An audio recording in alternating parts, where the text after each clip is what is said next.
उस समय मार्शा ने स्नाइपर गन उठा ली और पीछे से हमला करने वाले जर्मन मशीन गनर को निशाना बनाया।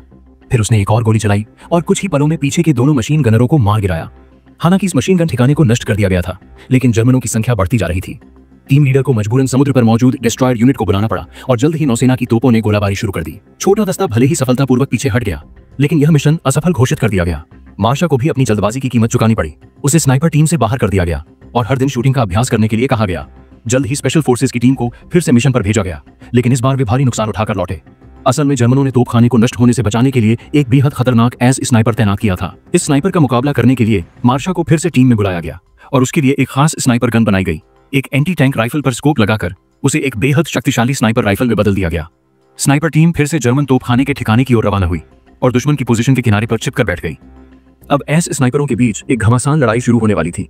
यह सोवियत सेना का एक गुप्त हथियार था जो खास तौर पर जर्मन स्नाइपरों का मुकाबला करने के लिए बनाया गया था। मार्शा ने एक एंटी टैंक गन से फायरिंग की गई स्नाइपर राइफल उठाई। उसने स्कोप के जरिए ध्यान से इलाके की तलाश शुरू की।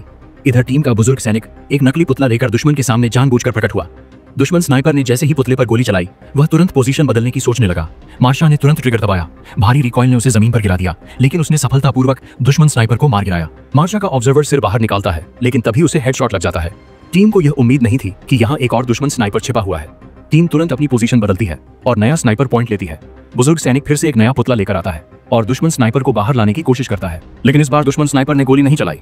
असल में उसने उनकी लोकेशन पहले ही पहचान ली थी और नकली पुतले को समझ लिया था, इसलिए उसने जानबूझकर फायर नहीं किया। बुजुर्ग सैनिक को लगा कि पुतले में कोई दिक्कत है। वह उसे ठीक करने आगे बढ़ा। यही मौका दुश्मन स्नाइपर को चाहिए था। बुजुर्ग सैनिक को एक ही गोली में मार दिया गया। मार्शा ने तुरंत स्कोप से दुश्मन को खोजने की कोशिश की, लेकिन उसे दुश्मन की लोकेशन नहीं मिल रही थी। तभी उसने देखा दो पेड़ एक साथ बिल्कुल एक जैसे हिल रहे थे।